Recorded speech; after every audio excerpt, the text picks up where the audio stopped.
Olá pessoal, sejam bem-vindos ao canal Entre Linhas. É o momento de nós explorarmos as entrelinhas da lição da Escola Sabatina. O trimestre está a todo vapor, já estamos aqui na quarta lição, quarto vídeo, quarto tema, o custo do descanso. Na ponta da linha, nós vamos estudar basicamente, né, Ricardo, a vida do rei Davi antes, durante e depois do pecado dele com Betseba. Vamos ter várias lições aqui para aprender durante essa lição, durante esse vídeo, e teremos também o quadro Alinhando as Doutrinas com o Marcos André, e ele está alinhando agora as doutrinas bíblicas com cada dia da lição, né, Marcos? E também nesse vídeo, nós estamos gravando aqui lado a lado, já com uma segurança um pouco maior, né, Ricardo? Estamos vacinados. Estamos vacinados. Eu fui vacinado pela doença e pela Pfizer. Duas vezes, né? E graças a Deus estamos aí, né, mantendo aí o distanciamento dos demais, tentando manter aqui e orando muito a Deus, que Deus continue nos livrando aí dessa praga.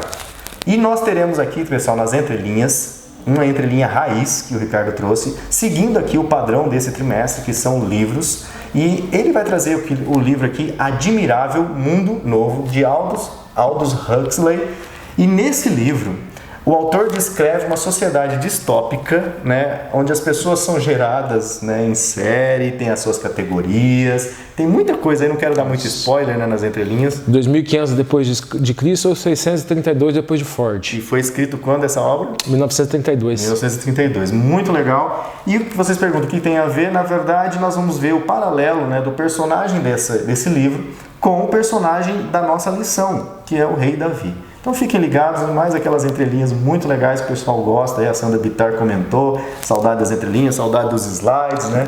É que dá trabalho. Dá trabalho, mas se Deus quiser estamos aí. Teve uma pessoa, acho que a Tânia, comentou que comprou o livro do Chia, né? Se não me engano foi. Foi. Então, pessoal... Legal. Vamos fazer propaganda da Amazon aqui, ver se o YouTube dá um impulso pra gente. Compra na Amazon, gente. Tem lá o e-book, pessoal. Compra o e-book na Amazon, tá baratinho. Não deve ser nem 10 reais, 20 reais. Deve ser baratinho. Muito legal. Então, pessoal, e não esqueçam, né, se você que aí curte o nosso conteúdo, tem aprendido, faz parte da família Entrelinhas, não se esqueça de se inscrever, não se esqueça de acionar o sininho para você ser alertado todos os sábados quando os vídeos são lançados. Nós estamos lançando o vídeo a 1h da tarde agora, fazendo um experimento durante esse trimestre aí. Fiquem ligados aí, é importante, nós temos aqui na descrição aqui os grupos de WhatsApp para você participar, aqueles que são agitados. Tem o grupo Família Entre Linhas ADM, onde só nós postamos aqui basicamente o material do canal, ok? Então você é convidado aí a interagir mais com a gente. Por falar de interação, daqui a pouco nós vamos ter aqui os comentários. Mas antes, chama a vinheta.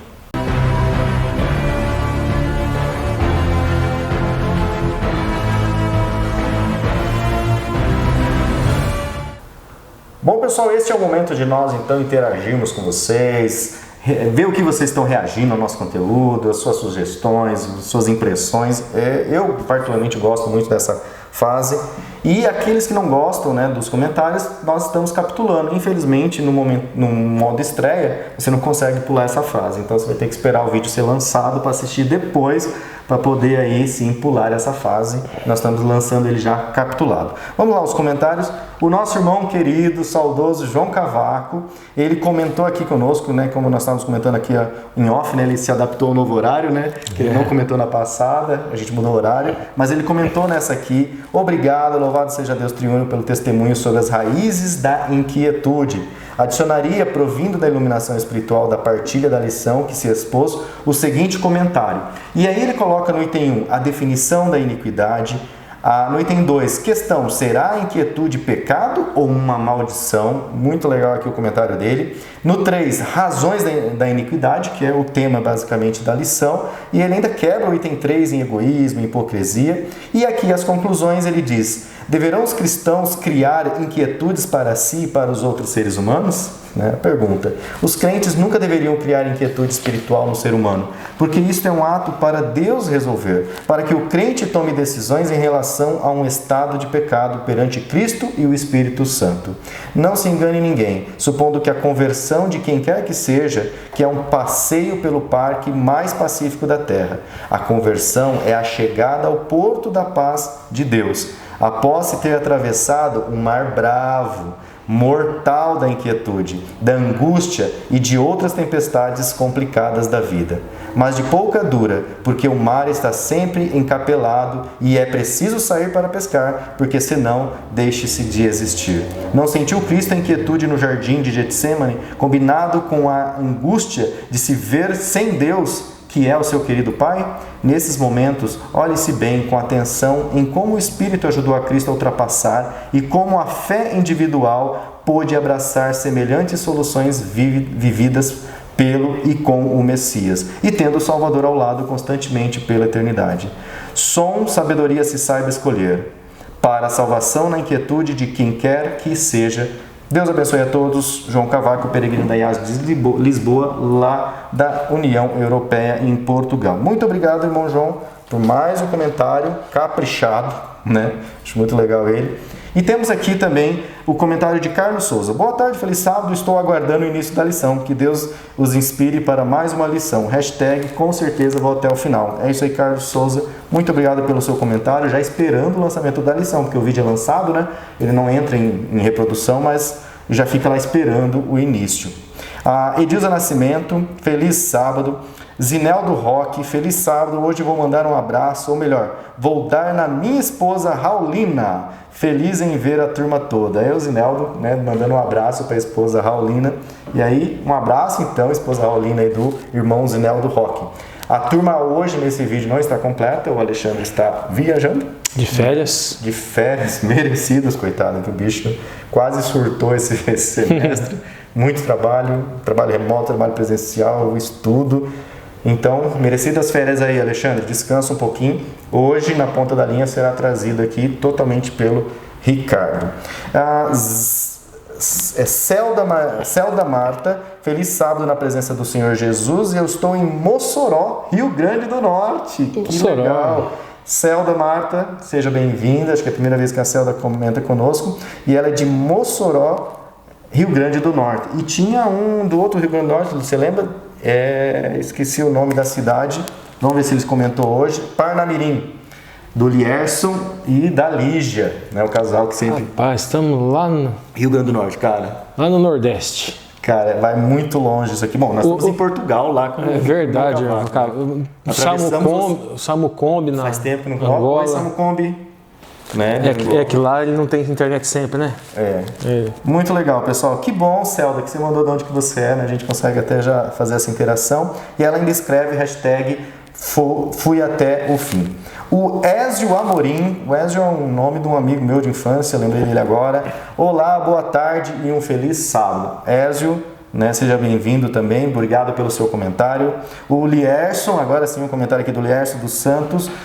Um feliz sábado e uma feliz semana. Hashtag fui até o fim. Do Lierson e da Lígia de Parnamirim, Rio Grande do Norte. Aí sim, valeu. São aí meio conterrâneos da Celda Marta.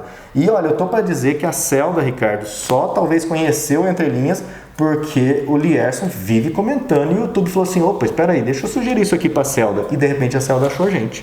Teve alguém, não sei quem, que foi a Massai. Foi a doutora Massai que foi para Santa Catarina, se não me engano, lá para o sul. Foi no vídeo anterior que eles comentaram. Não deu tempo, a gente lê os comentários seus, tá, pessoal? Só não dá para ler todos ao vivo. E a doutora Massai que falou da Entre Linhas. Isso dela falou lá no comentário e a Massai respondeu que é ela mesma. É mesmo. Essa Massai é a que veio aqui, a doutora Massai? Sim, sou eu mesmo. Tá vendo, pessoal? E aqui por hoje só, né, teremos vários comentários aí durante a semana no vídeo, mas o que nós temos aqui na lição 3, da Hilda Pinheiro Silva, também uma outra querida aqui do nosso canal. Feliz sábado, entrelinianos, né? Estamos amando essas lições sobre o descanso em Cristo. Quantas coisas lindas do amor de Deus para aprendermos. Somos muito limitados desse conhecimento, né? Do conhecimento e da prática também, né, Hilda? Somos muito limitados. Obrigado pela sabedoria que Deus dá a vocês e com humildade a divide conosco. Que Deus abençoe, compartilhando Hilda e o Ian, nosso querido aqui do nosso canal. Isso, aproveitando Hilda e o Ian, que é mãe e filha, tem que lembrar do Michel, ou Prado Inox, que o filho do Michel, Miguel, batizou hoje. Hoje, dia 10 de julho. Isso, e ele falou pra gente mandar um abraço pro filho dele, pro Miguel. Então Miguel, um abraço aí. Um abraço, Miguel. Parabéns pelo batismo. E aprendendo cada vez mais, né? O batismo é só o início, né? O Uru Aracoda de dar uma sopradinha aqui no meu ouvido aí que eu tava esquecendo já. Que bom mesmo, que é muito importante aí. Bom, pessoal, então esses foram os comentários. Nós agradecemos mais uma vez pelo comentário de vocês. Isso é muito importante, tanto pra gente ter esse momento aqui, né? Até teve um cara que depois comentou, mas vocês estão atrás de like, né? Na verdade não, né? Não é por questão de like. Eu tava fazendo um review e a gente faz essa leitura, essa interação com o pessoal desde os primeiros vídeos. Sim, né? E a gente fez uma pesquisa, não foi à toa. Daí a gente pesquisou assim, porque se enche muito a paciência de vocês, né? Tá, é legal, mas tudo bem, se vocês não querem, a gente não faria. Pelo amor de Deus, é YouTube, tem uma barra aqui embaixo, você puxa a barra, você não quer assistir, puxa a barra, vai até onde você quer. É gravado. Vocês só vão ter opção na estreia, né? Na estreia não tem opção. E ainda tem gente do canal que vai lá e que se presta a capitular pra gente. Só procurar uma capitulação aqui no comentário embaixo e clicar em cima. A pessoa coloca lá os numerozinhos, gente. Clica em cima, vai direto para aquele minuto. Aproveitando isso, Ricardo, no vídeo anterior da lição 3, lição 2, o pessoal comentou muito sobre isso, sabe? E eles estão aprendendo a usar esse recurso que você falou. Nos comentários deles, eles colocam assim, tipo 1 minuto 20 no segundo 30, então 22.30, e eles começaram, olha, gostei dessa fala, e foi muito legal os comentários, sim. Vai destacando partes do... Encontrando as pérolas, né? As pérolas, exatamente, a Ilza, né? A Ilza Viana. No caso, o Leandro Quadro, ele faz uma coisa meio que pejorativa dos comentários que fazem embaixo dos vídeos dele, né? E pesca as pérolas... Mas no sentido pejorativo, né? Agora o pessoal do canal não, pesca as pérolas no sentido... Pérola mesmo, sentido de coisa boa. Legal. Então muito obrigado, viu? A Ilza comentou, eu vi que ela fez isso. Vários inscritos, vários aí da família Entre Linhas estão fazendo isso, comentando e colocando as pérolas, assim, a parte que ele gostou. Muito obrigado por compartilhar. Quem sabe um dia quando a gente abrir um podcast, daí a gente separa essas pérolas aí e faz e solta pequenos vídeos. Valeu, pessoal. Então, né, chega de comentários. Vamos então ao que interessa. Claro que essa parte de interação também interessa. Somos seres humanos, não somos máquinas, né, pessoal? Vamos lá. Não fomos fabricados no Admirável Mundo Novo. Que vai ser a obra de estudo dessa semana. Agora eu chamo então o nosso amigo aqui, o Marcos André, outro parceiro que também toda semana, eu sei que não é fácil, né, Marcos? Tem mandado aí o quadro Alinhando as Doutrinas. E ele inicia também antes... E quem acha que o Marcos tem que mandar uma outra foto pra gente pôr aqui, levanta a mão. Levanta a mão, coloca um comentário aqui embaixo. Hashtag Marcos, manda outra foto. Manda outra foto, Marcos. Não manda não, coitado. Esse aqui acho que eu roubei nas redes sociais dele. Então, Marcos, agora, né, é com você. Ora pra nós e alinha as doutrinas. Olá, você que nos acompanha aqui no canal Entre Linhas. Mais uma vez estamos nós aqui reunidos diante da Palavra de Deus para que o Senhor possa nos falar. E como temos feito sempre, vamos dar início a esse estudo com uma oração pedindo a orientação do Senhor para que possamos compreender segundo a sua vontade. Vamos orar? Senhor Deus, mais uma vez estamos nós na Tua presença e te pedimos, Senhor, que o Senhor nos ilumine, que o Senhor nos capacite para que possamos compreender a Tua Palavra, não segundo as nossas ideias, segundo os nossos preconceitos, mas segundo a Tua vontade. Nós te pedimos, Senhor, por cada pessoa que nos acompanha e onde quer que esse vídeo, que a nossa voz chegue, que o Teu Santo Espírito também chegue e faça morada. Nós te pedimos isso com perdão dos nossos pecados, em nome de Jesus. Amém. Esse é o quadro Alinhando as Doutrinas, aquele quadro onde nós destacamos algumas das doutrinas que aparecem nas entrelinhas da lição. A lição dessa semana fala sobre o custo do descanso, e descansar em Cristo certamente tem algum custo. Nós precisamos abrir mão de algumas coisas, reconhecer algumas coisas que nós não gostamos de reconhecer, né? Nós precisamos abrir mão das nossas opiniões, das nossas crenças limitantes, das nossas crenças pré-estabelecidas. Precisamos também reconhecer que somos frágeis, que não somos autossuficientes, que somos pecadores, que somos maus por natureza. Então, descansar em Cristo ele tem certamente um custo que nós vamos ver durante essa semana, narrado na história de Davi, no seu adultério com Betseba e também no seu encontro com o profeta Natã e as consequências na vida de Davi e na vida da nação de uma maneira geral. Eu quero aproveitar a lição dessa semana, tratando desses encontros de Davi, para falar sobre a nossa doutrina número 18, a doutrina que trata sobre o dom de profecia.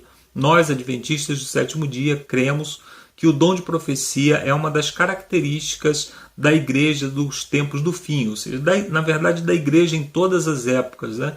Nós cremos que a igreja perseguida por Satanás, ela é orientada pelo espírito de profecia. Cremos nisso baseado em Apocalipse, no capítulo 12, verso 17, que diz que uma das características do remanescente, da mulher, ou seja, da igreja, é o espírito de profecia. Ele diz lá que é o testemunho de Jesus. Em Apocalipse 19, verso 10, explica que esse testemunho de Jesus é o espírito de profecia. Na parte de domingo nós temos o título Cansado e Exausto. Esse título eu não sei se ele se aplica a Davi, porque Davi ele estava dormindo na parte da tarde quando ele deveria estar com seus liderados no campo de batalha. Eu acho que Davi ele estava mais para entediado do que para cansado e exausto. Mas o que eu gostaria de destacar aqui nesse ponto é que mesmo Davi sendo um profeta de Deus, ele profetizou antes e depois desse evento, ainda assim Davi cometeu pecado. Então o profeta ele não pode ser desqualificado porque em algum momento ele pecou ou porque em algum momento ele teve algum deslize na sua caminhada. O único que não pecou foi Jesus Cristo. O único que esteve aqui, andou nesse mundo e não pecou foi Jesus Cristo. Todos os outros cometeram pecado. Todos os outros eles estão de alguma forma no mesmo barco que nós no que diz respeito às tendências pecaminosas. Então um profeta ele comete pecado. Isso pode parecer assim desnecessário, a gente está comentando, mas muitas pessoas às vezes querem desqualificar um profeta pelo fato de que em algum momento no seu passado ele cometeu algum deslize. Mas Davi, ele, como vemos no Salmo 51, ele se arrependeu, pediu um novo coração a Deus e aí passou a ter um coração segundo o coração de Deus. Na parte de segunda-feira nós temos como título Despertando a Consciência e temos aqui a história do profeta Natan que se encontra com Davi, e ele conversa com Davi de uma maneira muito astuta para que Davi pudesse então reconhecer a gravidade do pecado que ele havia cometido. Davi ocultou o seu pecado, parecia que estava tudo certo e por isso acabou não se arrependendo, mas Deus envia o profeta Natan para que ele pudesse ser despertado a respeito disso. E sobre isso nós podemos falar do papel da igreja. O profeta aqui ele fez o papel da igreja que visita, da igreja que orienta. E aqui nós podemos falar um pouco sobre a disciplina eclesiástica. Eu creio que estou falando para muitos líderes de igreja e certamente também para pastores que nos acompanham aqui. Muitas vezes nós pensamos que o papel da disciplina é punir o membro. Então, se o membro cometeu um grande pecado, por exemplo, se ele falou uma mentirinha ou se ele cometeu um grande pecado, o pecado de adultério, aí nós medimos o tamanho da disciplina de acordo com o grau de pecado que nós mesmos avaliamos. Mas na verdade não é assim. A disciplina ela tem um papel redentivo, ela tem um papel de restaurar o membro, um papel restaurador. E nós precisamos avaliar então dessa forma quanto tempo esse membro ele precisa para se restaurar, para reavaliar a sua conduta e voltar novamente ao convívio da igreja. E lá em Mateus 18, quando Jesus Cristo fala a respeito da disciplina, ele fala que nós devemos considerá-lo como um gentio, ou seja, alguém que precisa ser evangelizado novamente. Então, nós temos que tomar muito cuidado com isso, porque a gente pensa que o papel da disciplina eclesiástica é limpar a igreja, mas na verdade não é. Às vezes nós precisamos utilizar essa ferramenta dessa forma. Às vezes tem um membro de comissão, um membro que ocupa um cargo na igreja, que está em pecado público e ele não assume que está e não assume que está errado, e quer continuar à frente do ministério, à frente da igreja, causando assim opróbrio à igreja. E às vezes é preciso utilizar essa ferramenta para que a igreja não seja vinculado aos pecados, ao problema daquele irmão. Mas, como regra geral, quando a pessoa reconhece que realmente cometeu um pecado, então nós precisamos mediar isso, nós precisamos entender, conversar com a pessoa, quanto tempo ela precisa para se restaurar. Por exemplo, vou citar um exemplo. Às vezes você tem um casal de jovens na igreja que está namorando e acaba comendo a sobremesa antes do casamento. E como que você trata isso? Às vezes a pessoa vai pegar, vai excluir o casal da igreja, ou vai dar uma disciplina aí muito longa. Às vezes eles estão com um casamento marcado para daqui a 3 meses. Então por que você daria uma disciplina tão longa se daqui a 3 meses eles vão se casar e o problema vai ser resolvido? Né? Eles não vão estar mais em pecado. Então qual seria a ideia? Se o casamento está marcado para daqui a 3 meses, vamos dar 3 meses de disciplina. E aí a gente termina com a disciplina um pouquinho antes do casamento, para que eles sejam abraçados pela igreja no momento do seu casamento. E isso certamente vai ficar na memória desse casal, né, como uma igreja amorosa, uma igreja que salvou, que trabalhou com um papel de redenção para aquele casal. Então nós não podemos fazer uso da disciplina eclesiástica como um meio de punição, mas sim como um meio de redenção, como fez aqui o profeta Natan. Na parte de terça-feira nós temos o título Perdoado e Esquecido. É uma pergunta, né, a respeito do perdão e das suas consequências. Mas o que eu gostaria de destacar aqui foi a resposta de muita autoridade que deu a Davi. Quando Davi reconheceu o seu pecado, ele diz: também o Senhor perdoou o seu pecado. Está lá em 2 Samuel, no capítulo 12, verso 13. E eu queria aproveitar essa frase de grande autoridade aqui do profeta para falar a respeito de inspiração e autoridade.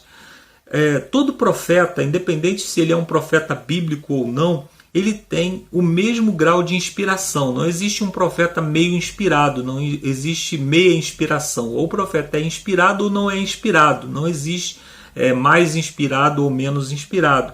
No entanto, a autoridade de um profeta extra-bíblico ela é um pouco diferente da autoridade de um profeta bíblico. Os profetas bíblicos eles têm autoridade doutrinária e eles têm palavra final sobre qualquer aspecto. No entanto, os profetas extra-bíblicos eles precisam ser testados à luz da Bíblia. Nós encontramos isso lá em João, no capítulo 4, em 1 João, no capítulo 4, a partir do verso 1. Então, todo profeta ele precisa ser testado à luz da Bíblia e não o contrário. Às vezes nós vemos uma discussão bíblica acabando quando alguém diz assim, mas Ellen White disse isso. E aí a gente encerra. Na verdade é o contrário. Nós temos que pegar o que Ellen White diz e falar, mas a Bíblia diz isso. Então nós temos que terminar uma discussão a respeito de um tema sempre com a Bíblia. A Bíblia deve ser sempre a palavra final. E todo profeta ele pode cometer algum erro. O próprio profeta Natan, quando ele esteve com Davi, Davi manifestou o desejo de construir o templo. E ele disse, faça isso, isso é muito bom. Quando ele estava saindo da casa de Davi, Deus o corrigiu. Falou, olha Natan, aquilo que você falou não veio de mim, eu não falei para você falar isso, eu não quero que Davi construa o templo. E ele precisou retornar e dizer a Davi que ele havia se enganado. Então um profeta ele não é inerrante, né? A ideia de inerrância ela não vem da Bíblia, essa ideia ela vem do catolicismo e nós não coadunamos, né? A Bíblia não tem nenhum tipo de parte a respeito de infalibilidade de profeta ou de qualquer pessoa que seja, né? Na parte de quarta-feira nós temos o título Algo Novo, e aqui nós vemos um grande diferencial de um homem de Deus, de um profeta de Deus, que é o arrependimento. O que nos faz um homem segundo o coração de Deus não é nunca errar, mas é que a gente tenha sempre esse espírito de correção, esse espírito de autoanálise, esse desejo de que o Senhor renove dentro de nós o seu espírito a cada dia. E isso então é um papel que o profeta deve também liderar, né? Um profeta ele não deve ser arrogante, ele não deve de maneira nenhuma permanecer no seu zelo pela sua própria opinião. O profeta ele é boca de Deus, então é Deus que precisa falar através do profeta e não o profeta falar em nome de Deus. Então esse é o grande diferencial dos grandes homens de Deus do passado e também é o grande diferencial dos homens e mulheres de Deus nos dias de hoje. Na parte de quinta-feira o título é Refletores da Luz de Deus. E aqui nós encontramos um grande diferencial do profeta de Deus e dos falsos profetas. Os falsos profetas são aqueles que ficam na igreja revelando o pecado dos outros, revelando falta das outras pessoas, envergonhando as pessoas em público. Mas o papel do profeta verdadeiro é falar de salvação. ele corrige em particular, como o profeta Natan corrigiu, a menos que o pecado seja um pecado comunitário, pecado da igreja de uma maneira geral, nós precisamos pregar isso publicamente. No entanto, se o papel é corrigir e acertar, e se o papel é redentivo, nós devemos corrigir em particular e falar de perdão, falar do amor do Senhor em público. E aqui está um grande testemunho do profeta Davi, e também deve ser o testemunho de todos nós. Às vezes nós, como cristãos, nós ocupamos um pedestal, nós nos colocamos num pedestal na igreja, e isso é muito ruim para a pregação do Evangelho. Isso nos expõe a um ridículo tremendo, porque em algum momento nós vamos falhar, e aí as pessoas vão cobrar de nós uma perfeição que nós não temos. Então que Deus nos abençoe como igreja de Deus, como profetas de Deus no sentido figurado, né? Um profeta é aquele que fala em nome do Senhor. Nós não podemos não ter o espírito de profecia, mas somos de certa forma a boca de Deus para algumas pessoas, e possamos levar essa mensagem para todos aqueles que estão necessitados de salvação. Eu termino aqui a minha participação e agora você vai lá para Campo Mourão, e daqui a pouco eu volto com a participação final, com a parte de sexta-feira. Um abraço e até daqui a pouquinho.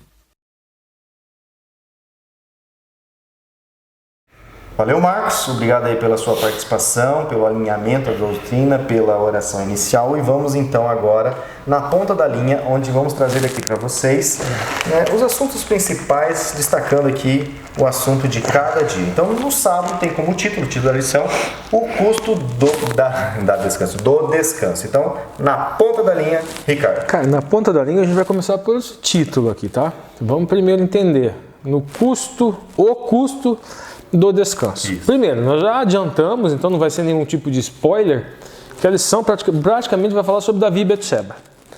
Então, os autores, o casal aqui, colocaram esse nome justamente se referindo a Davi. Lá na lição de domingo, vocês vão entender o porquê desse nome. Por hora, vamos lá, lição 4, verso áureo, verso principal. Cria em mim, ó Deus, um coração puro e renovado dentro de mim, um espírito inabalável. Salmo 51. Este Salmo 51, 10, de cara, vocês já falam. De quem que é esse salmo? A lição é de quem? A lição vai contar a história de quem? Davi. Então, esse salmo quem escreveu? Davi. E em que momento da vida? No momento que ele estava angustiado justamente porque as consequências do seu pecado estavam caindo, estavam chovendo sobre a sua casa, sobre a sua descendência, sobre os seus filhos. Nós vamos falar um pouco disso mais para frente. E nesse momento difícil, ele escreveu essa frase: cria em mim, ó Deus, um coração puro e renovado, dentro de mim um espírito inabalável. Ele poderia estar blasfemando contra Deus em razão das coisas que estavam acontecendo na família dele, na casa dele, mas não é o caso. Aí sábado, 17 de junho, gente, vamos lá. O autor da lição vai começar a desenvolver um raciocínio, eu já vou facilitar para vocês e vou falar o paralelo que ele quer desenvolver. Ele quer desenvolver um paralelo entre o descanso físico e mental, que é de fato uma necessidade. Nós falamos isso nas semanas anteriores, foi tema das lições anteriores, essa questão da gente desacelerar. O sábado como remédio. O sábado como remédio. O sábado também é um momento, Shabat é cessar. Shabat também é um momento para descanso físico e mental, além de ser um momento para descanso espiritual. Agora o autor da lição ele vai estabelecer um paralelo aqui, gente, entre o descanso físico e mental e o descanso espiritual.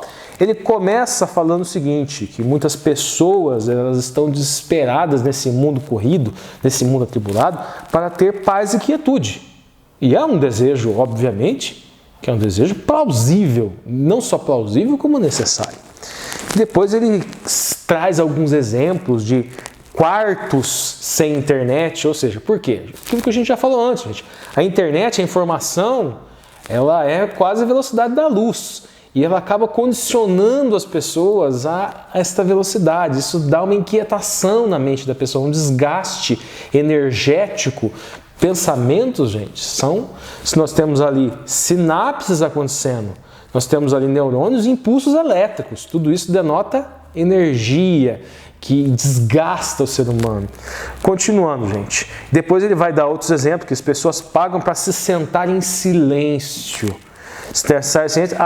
E para apenas tirar um cochilo, tirar uma soneca. Ela fala em cápsulas de dormir, fones com redução de ruídos, capuzes de lona ou divisórias dobráveis para colocar sobre a cabeça e o torso para uma pausa no local de trabalho, sem precisar propriamente ir para casa. Então, todos esses subterfúgios para ter um descanso físico e mental. E depois ela vai dizer o quê? Daí ela já faz justamente a mudança para aquele paradoxo. O verdadeiro descanso ao nosso coração, e traz lá uma paráfrase de Agostinho, um dos pais do cristianismo, né, da igreja, que faz uma colocação sucinta no famoso livro, Confissões, livro 1, ao considerar a graça de Deus, e daí ela faz a paráfrase. Fizeste-nos para ti, e inquieto és nosso coração, enquanto não repousas em ti. Aqui os autores da lição já fazem um vínculo com o chamado, o descanso espiritual no Mashiach. No último parágrafo é que fica bem claro que ela quer fazer esse paralelo aqui no sábado. Nessa semana examinaremos a vida do homem segundo o coração de Deus. O homem segundo o coração de Deus é Davi. Apesar de tudo que nós vamos falar essa semana, Davi é considerado homem segundo o coração de Deus. Davi é herói da fé. Nós não somos dignos, gente, apesar de tudo que esse homem fez, de amarrar as sandálias de Davi. É muito comum, nós vemos em pregações, a pessoa pega essa história, desenvolve lá 90% do sermão só descascando Davi. Né? Fraqueza.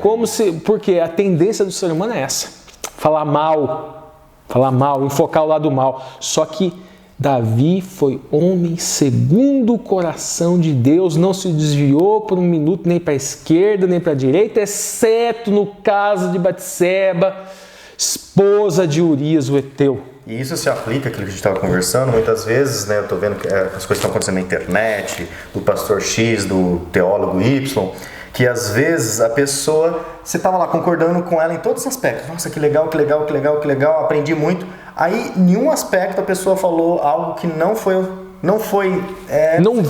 veio ao encontro do que você pensa. Aí eu vejo as pessoas, nossa, mas até, já vou deixar até de seguir. Aí cancela a pessoa, vou deixar de seguir. Não vou escutar mais. Espera lá.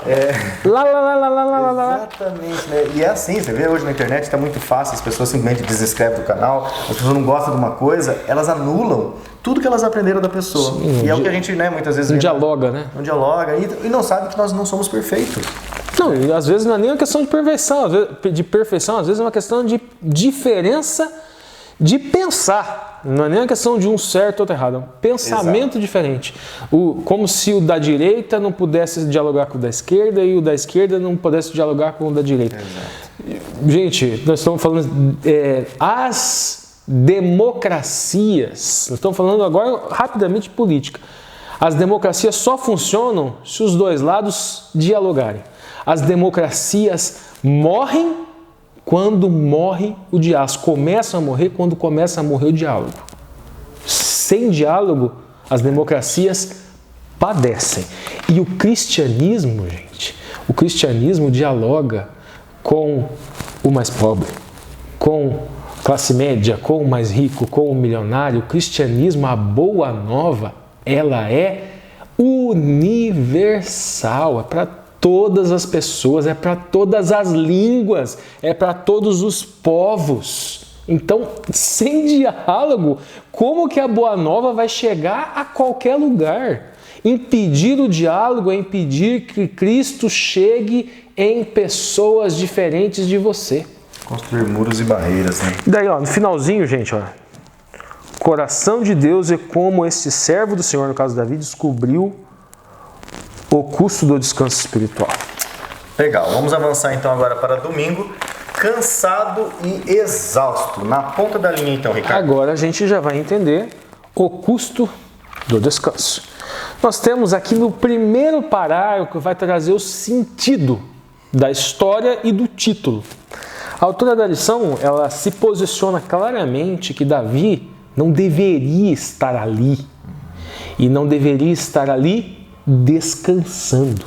Davi deveria estar junto com a sua tropa e junto com a arca.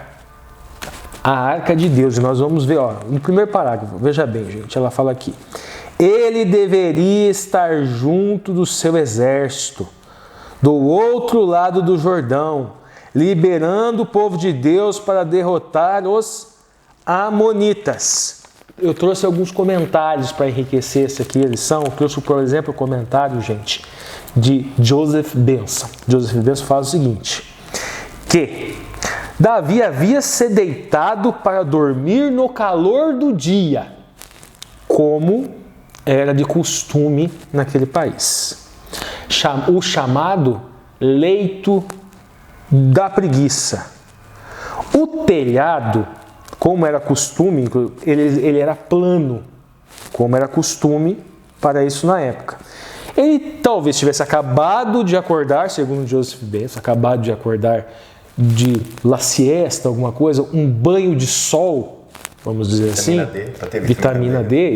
Eu adoro um banho de sol, faço muito isso. Inclusive, quando estive enfermo com Covid, eu, família inteira, minha mãe foi que ficou um pouco piorzinha, a gente fazia muito isso. Ficava lagarteando no sol. Chegava esperava dar uma esquentadinha, chegava 11 horas, 10, 11 horas, tomava lá, ficava lagarteando, exatamente, e ajudava muito. Tá, mas veja bem, aí o que acontece? O que ele continua falando? Que banho provavelmente... desculpa, isso aqui é outro ponto. Provavelmente ele estava lá, lagarteando, daí ele saiu para dar uma respirada de ar puro, pelo aquele telhado que era plano e que era justamente para fazer isso. Justamente para fazer isso. Né? Exatamente. E aí é que tá, gente, um ponto. John Wesley traz agora um outro comentário para o outro lado. Eu falei lá no finalzinho do sábado que é muito comum sentar o porrete, né? Vamos usar uma linguagem popular, sentar o porrete, mas também tem gente que adora sentar o porrete na Batseba. Mas o que ela estava fazendo ali?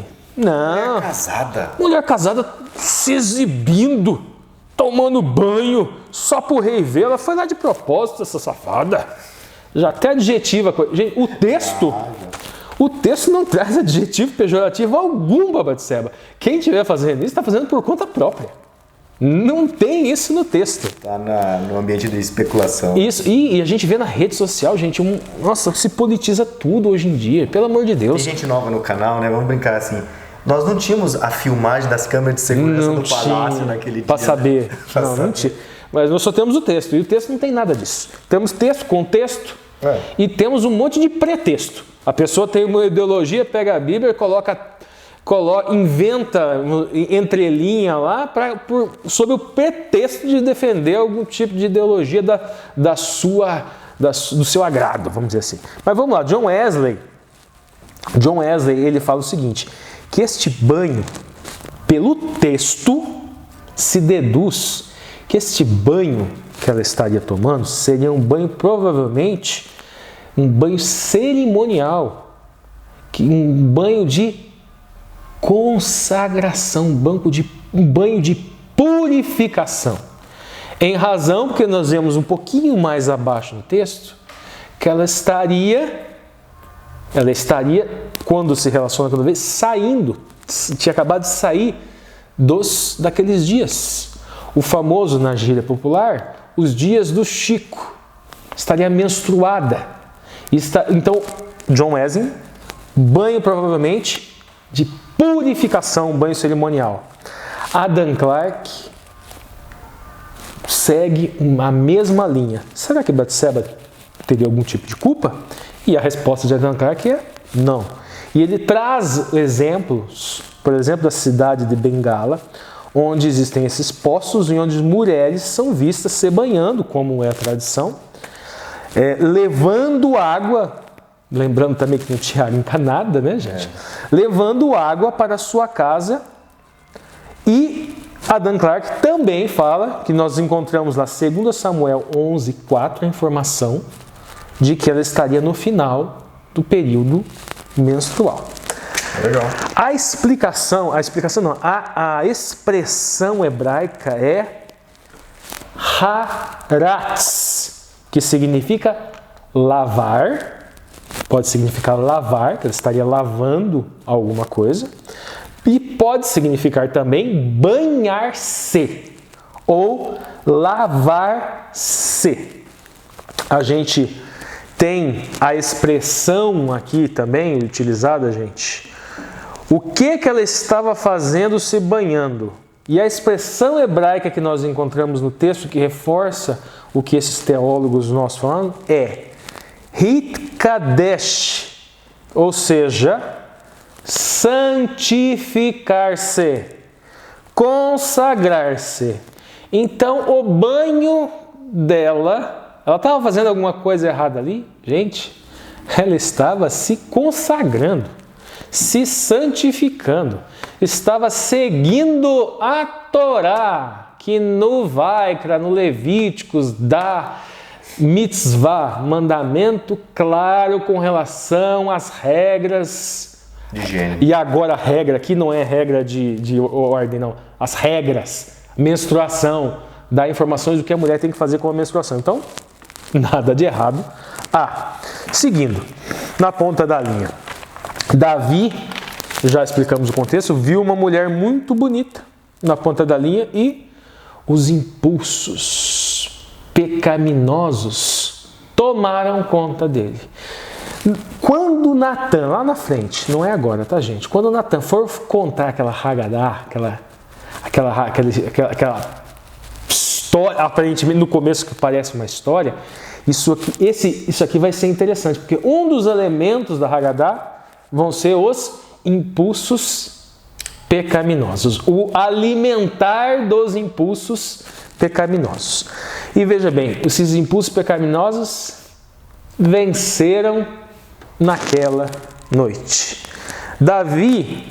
E naquela tarde, né? É interessante que ele estava dormindo, né? Seguindo aqui a lógica, né? Ele estava dormindo. Geralmente quando você acorda é a hora que você mais acorda assim meio desligado das coisas, né? Talvez por isso a necessidade de acordar, estar em oração. E Davi seguiu seus instintos sexuais, chamou a mulher. Gente, ele era rei. Exatamente. Ele era rei. Ele tinha poderes absolutos. Pela sociedade atual, né? Pela sociedade. O chamado de um rei era uma... Foi advertido que eles não deveriam querer isso. Que eles já tinham um rei no céu e que poderia haver um desalinho entre o rei da terra e o verdadeiro rei, que aquele homem estaria ali apenas como um símbolo ou alguma coisa assim. Mas se o Davi olhasse para os lados, para os reis dos outros povos, podia fazer o que quisesse. Rei é rei. Soberano, né? Mas tudo bem, vamos continuar a história aqui, gente. O importante é a questão dessa história. Ele tem relações sexuais com Batseba, ele chama Batseba, dorme com ela, engravida ela, hará, ela fica grávida. E ele avisa para Davi que está grávida. Davi não assume o feito. Em vez disso, a expressão da lição aqui, esquemas complicados para encobrir o seu pecado. Somos especialistas, né? Primeira coisa que ele faz, então ele chama Urias, o heteu, o esposo dela, de volta. Opa! Manda uma mensagem para ele voltar. Os planos. Aonde que Urias estava, gente? Lá onde o rei deveria estar. Lá onde o rei deveria estar. Exatamente. Então Urias estava na guerra, junto com o povo, e ele estava na guerra junto com a arca. A arca, gente, é símbolo do quê? Shekhinah, presença de Deus. Então Davi, que estava descansando, estava longe da presença, né, do seu povo e longe do seu povo que estava defendendo a terra e da presença de Deus. E Urias volta. E Davi cria esquemas para que Urias desça para a sua casa. E Urias não desce. E fica com os jovens lá. E daí Davi é informado. Aí chama Urias de novo. Desça para a sua casa, Urias. Vai lá. Não sei. E daí Urias, como? Não posso fazer Não isso. posso fazer isso, o povo está lá para defender. E a arca, ou seja, provavelmente a arca naquele período era levado para a batalha. E existem indícios fortes, é muito provável isso. E, ou seja, então ele recusa descer porque os seus colegas, os seus camaradas estavam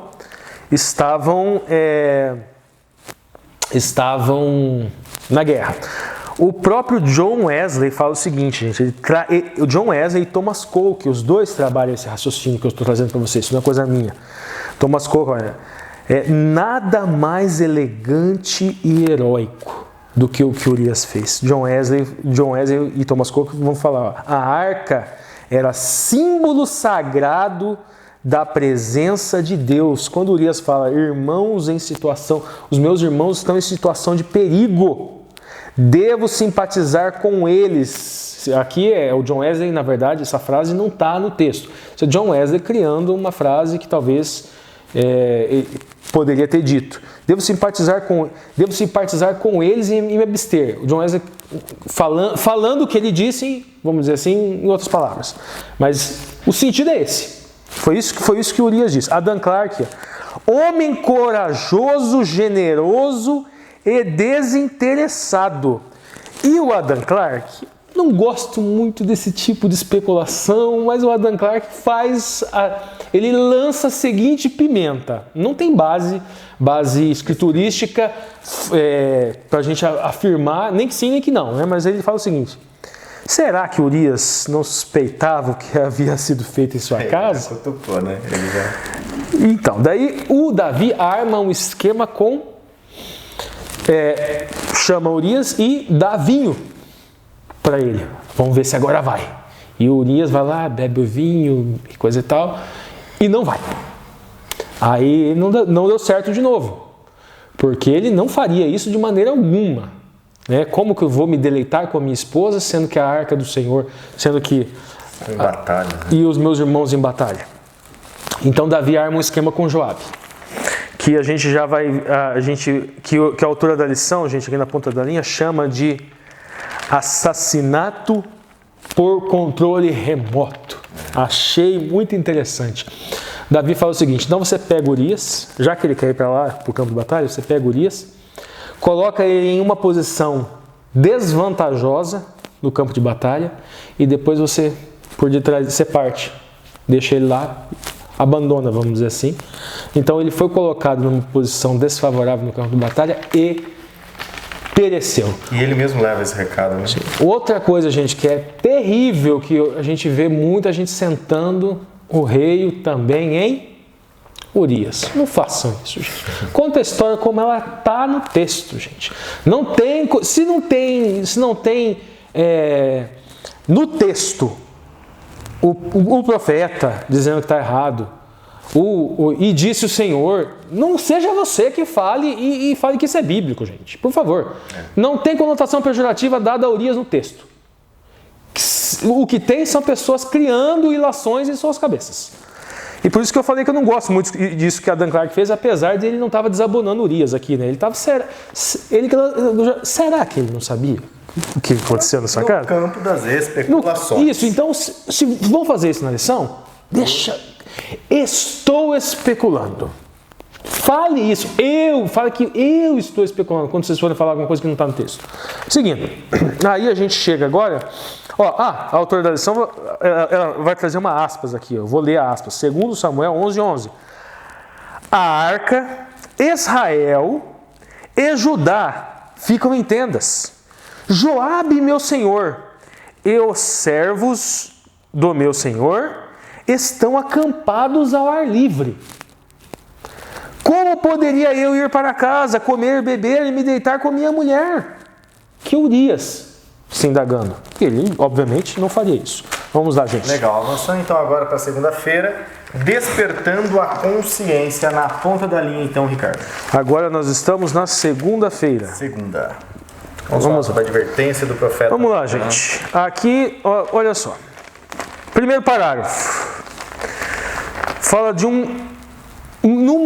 ela vai dar como é que eu vou dizer assim? Ela vai dar uma saída do arco narrativo para fazer um realce sobre esse arco narrativo.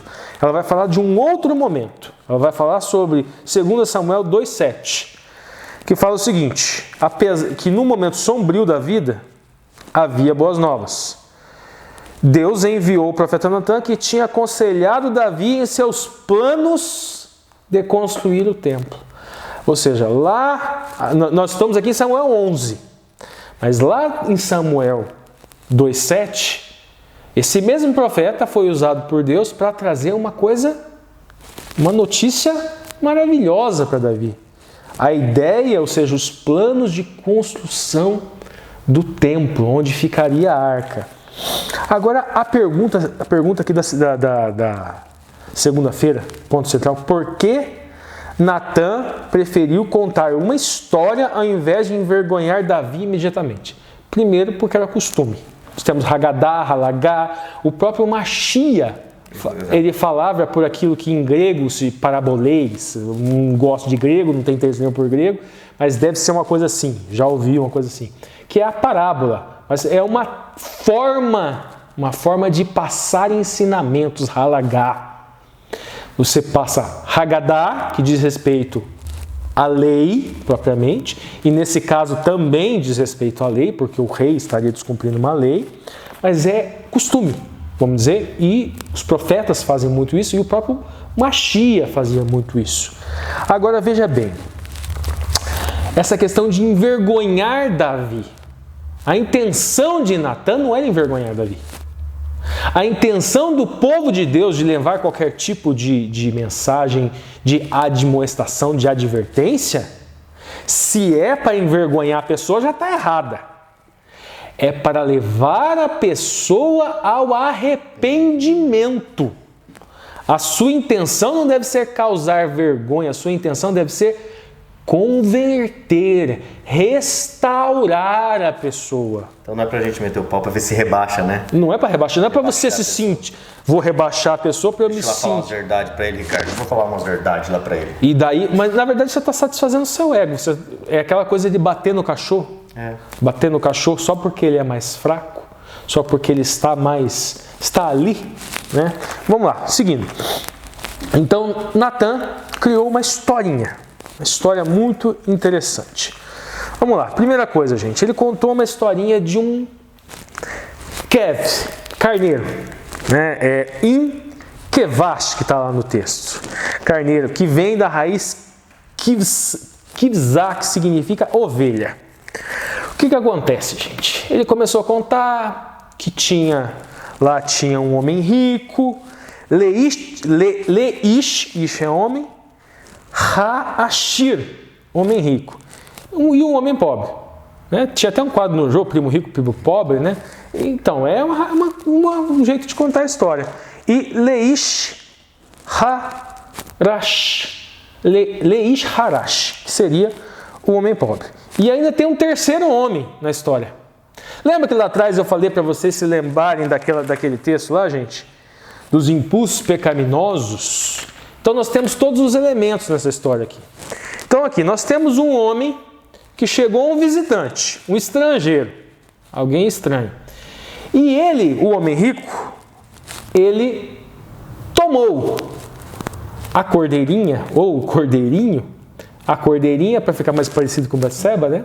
Tomou a cordeirinha, matou a cordeirinha e deu para o viajante se alimentar.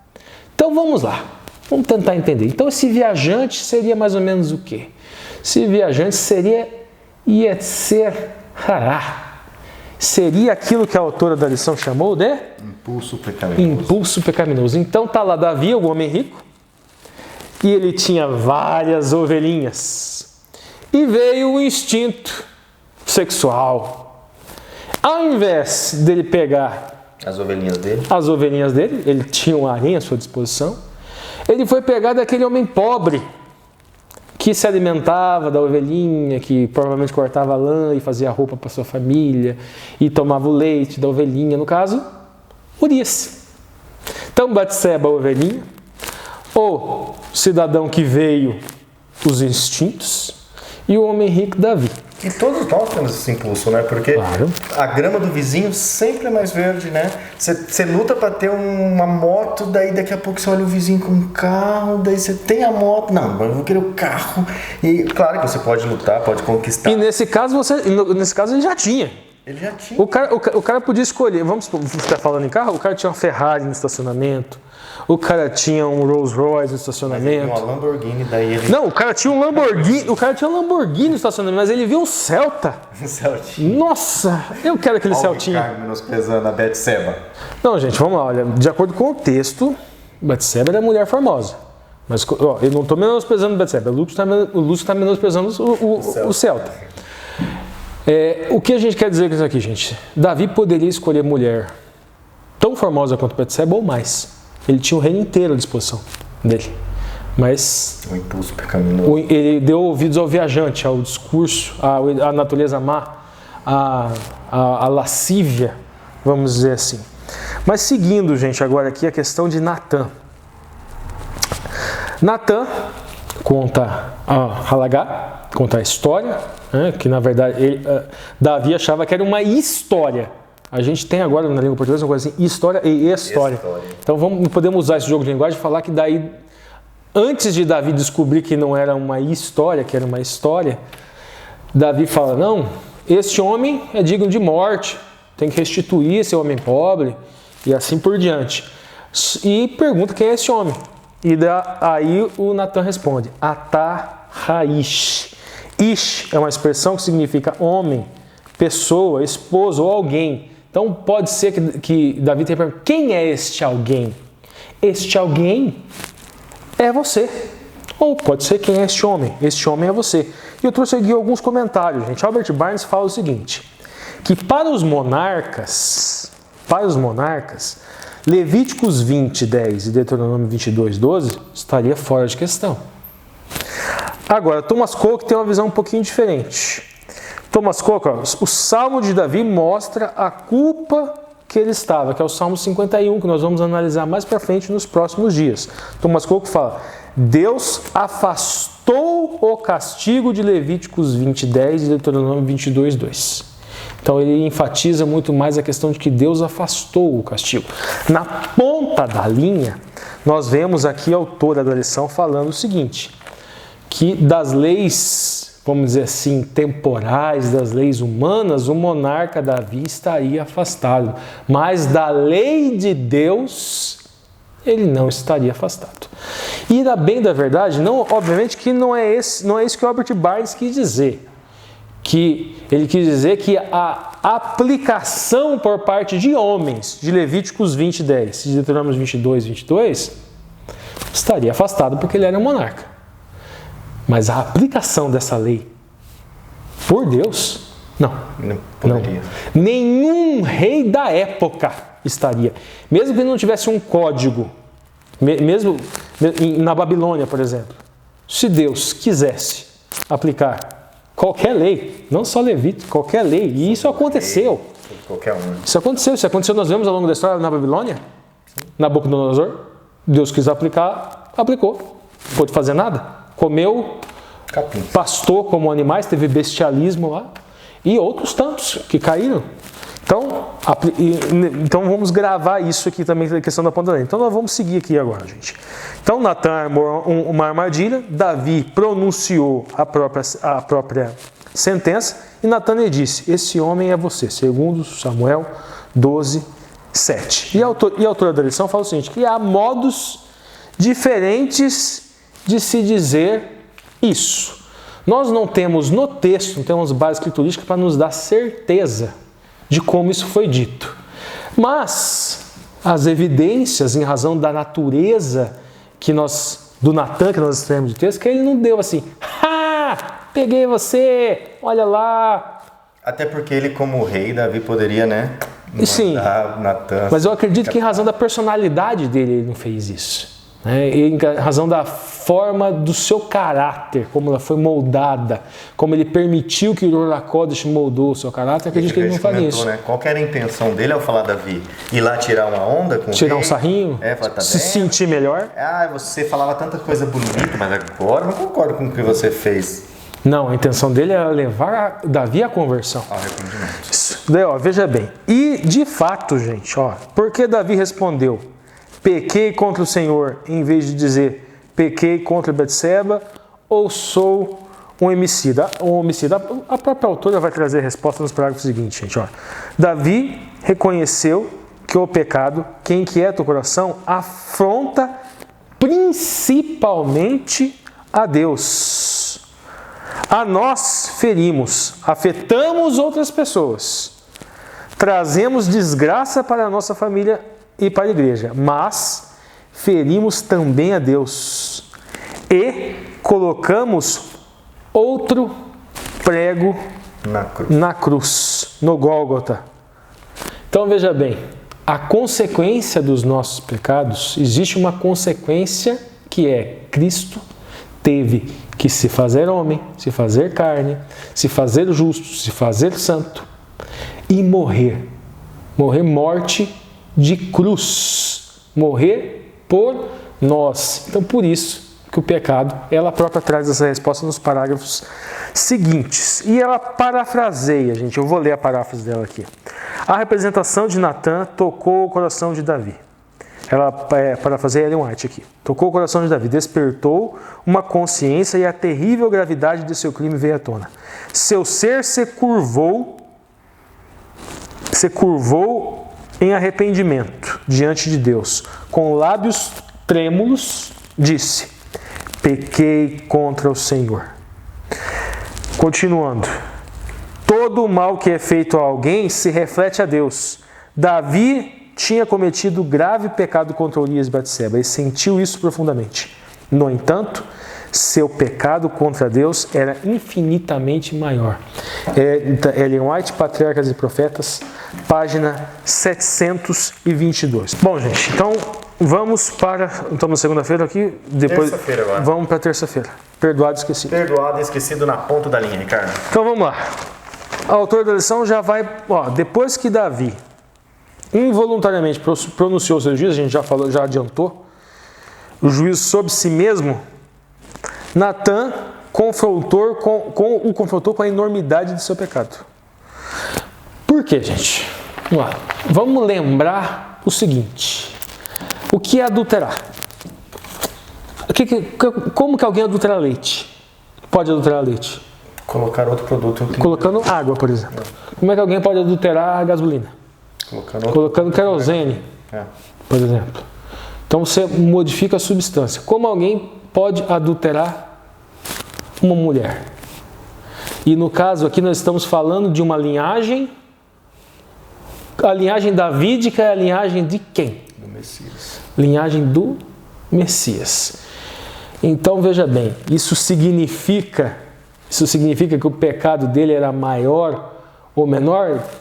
Gente, Deus veio para cá por um pecado de desobediência, foi lá, pegou uma maçã, comeu. Então, a consequência do pecado é mesmo. Cristo tem que vir, se fazer carne e morrer. Mas tem esse detalhe no texto aqui, ele estaria subvertendo esta linhagem davídica, que é a linhagem que coincidentemente é a linhagem do Mashiach.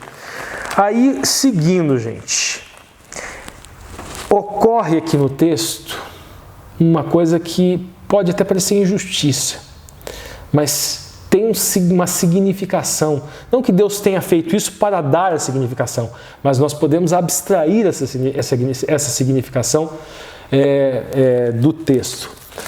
Nós vemos que há uma transferência, há um perdão. Deus perdoa Davi da morte. Entretanto, o filho morre. Qual é o arquétipo disso, gente? Esse filho que morreu é um arquétipo do Filho de Deus que morreu. Por causa do pecado alheio. Do Filho de Deus que morreu pelo nosso pecado. Então esse menino não está... Loucura total. Então esse filho não está... Não. É um raciocínio, raciocínio alegórico. Então, essa criança é um arquétipo do Filho de Deus que tira o pecado do mundo, essa criança que morreu. É como se tivesse... E nós temos alguns comentários, gente, sobre isso. Nós temos, por exemplo, Adam Clarke. Tu não morrerás. Temos Thomas Cole, tu não morrerás. E, junto com o Thomas Cole, que traz o mesmo raciocínio, fala o seguinte, que houve uma transferência para a criança. Gente, foi uma consequência do pecado de Davi o fato dessa criança morrer. Não quer dizer que Deus matou só para criar uma alegoria para a gente, não. Não. É que Deus, o Espírito Santo, em sua infinita sabedoria, ele também constrói arquétipos de histórias que realmente aconteceram. Essa divisão tem que ser feita. A expressão, gente, hebraica é nagav, que seria ferir, que seria derrotar, que seria contaminar. E o detalhe mais importante, gente, que a expressão que é utilizada aqui pelo profeta Natan. Ele utiliza a expressão mot yamut. Quem está há muito tempo aqui no canal, ela é a expressão que ele fala assim, que o seu filho morrerá. Essa expressão morrerá. O Lúcio já com certeza, como o Lúcio está aqui no canal, vai desde o começo. Essa questão, olha, não é combinado, tá, gente? Morrerá, Lúcio. Você lembra de quê? De Cristo? Não. Gênesis, Lúcio, lembra? Gênesis, certamente morrerás. Isso. Então ela está onde? Essa mesma expressão idiomática foi usada onde? Lá em Gênesis, durante a efetivação do pecado. No Éden. Se comer do fruto, certamente morrerás. A gente traduz certamente morrerás, né? Exatamente. Aqui também é traduzir certamente morrerás. Seu filho certamente morrerás, mas é a mesma expressão idiomática, porque mote é morrer. Aí tem lá o prefixozinho e dei mote de novo. Então, seu filho, daí foi traduzir certamente morrerá, mas é morrerá. Mas qual que é a importância disso? A consequência, lembra aquela construção arquétipo que a gente fez? Ela se liga com aquela construção lá do Éden. Se comer da árvore do conhecimento do bem e do mal, certamente morrereis. Então lá foi dado uma sentença. E aqui nós temos a transição da sentença para o filho. Esse filho é o arquétipo. Mais um elemento. Esse filho é o arquétipo do Filho de Deus, do Cordeiro de Deus, que tira o pecado do mundo. Agora, seguindo, gente, nós ainda estamos na lição de... terça-feira, perdoado e esquecido. De terça-feira. Vamos lá. E Deus perdoa este pecado. Mas, obviamente, que além desta transferência expiatória, existem consequências. Assim como tu, Davi, pela espada, é aquilo que a autora da lição chamou de assassinato por controle remoto. Pela espada você feriu Urias, marido de Betseba, e mais, pela espada amonita, pela espada de um povo pagão, que estava lutando contra o povo de Deus. E a arca estava lá. Então, arquetipicamente, os povos amonitas eram o quê? Lutava contra a presença de Deus e o povo de Deus. E Davi se utiliza da espada desse povo, que lutava contra a presença de Deus. Porque eles não estavam ali propriamente, eles estavam lutando contra os inimigos da vizinhança ali, mas era um povo pagão, que lutava contra a presença do Eterno. Seguindo. E vale lembrar, enquanto você... Pode falar.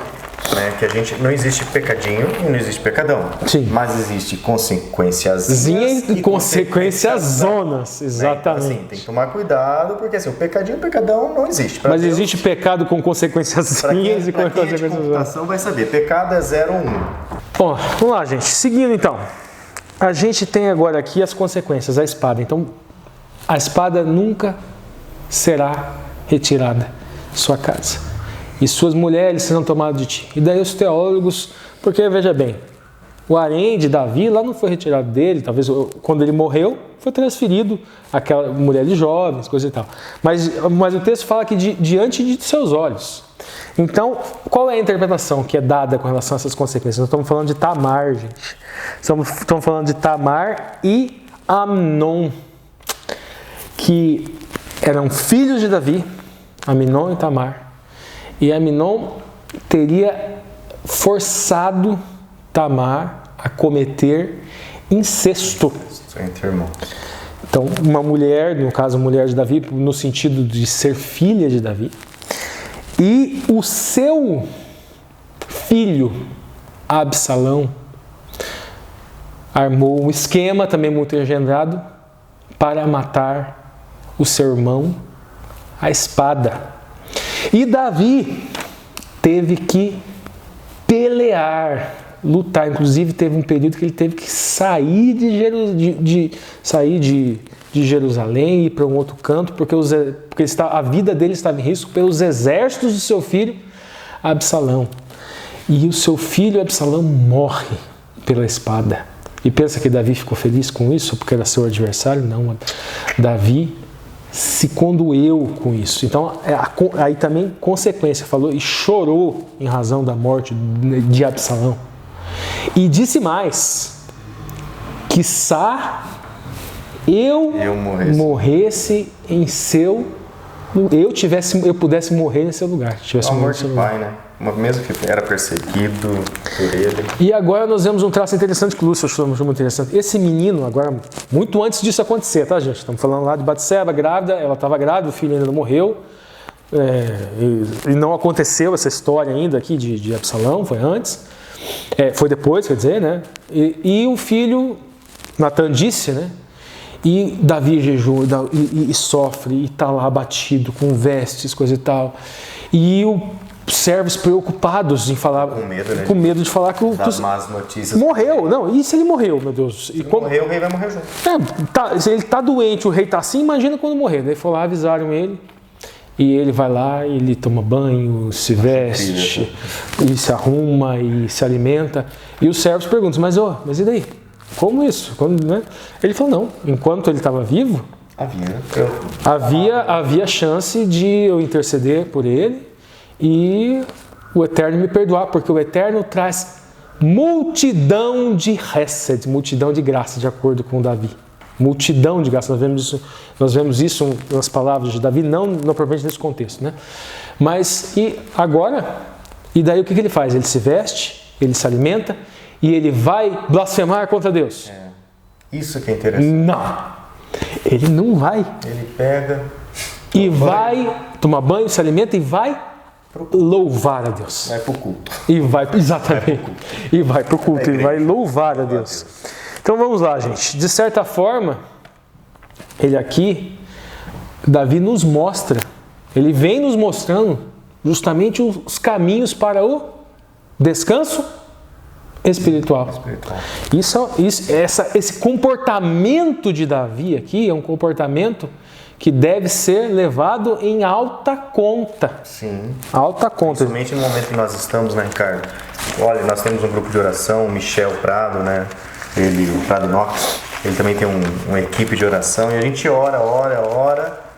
E aí chega um momento, né, que a gente ora, mas algumas pessoas a gente tem boas notícias, louvado seja Deus, o Ricardo está aqui vivo, a família está viva, minha mãe está viva também, mas não todos, né? Sim, mas e veja bem, no caso do Davi, minha família está viva, mas no caso do Davi, o filho dele morreu. Enquanto estava vivo, ele jejuou. A gente ora, né? Ele parou de jejuar porque não adiantava mais. Ele parou de orar porque não adiantava mais. Tomou banho, comeu e foi orar para Deus e foi louvar a Deus. Aí que seguindo, gente, daí a autora da lição vai enfocar o Salmo 51. O Salmo 51, que é um salmo de Davi, que justamente o salmo que ele estava nessa situação. Depois nós vamos falar sobre isso aqui. Ele abriu seu coração e confessou os seus pecados. O clamor por misericórdia foi um apelo ao amor de Deus e à sua compaixão. Multidão de graça, multidão de hesed. Quando consideramos o custo do descanso em Jesus, devemos primeiramente reconhecer que precisamos de ajuda. Davi fez isso em todos os momentos. Ele não cortou Natan no meio como outros reis fizeram, ele aceitou a advertência de Natan, ele aceitou quando Natan disse as consequências do seu pecado, ele aceitou quando as consequências do seu pecado se abateram sobre ele, mesmo que seja perder um filho.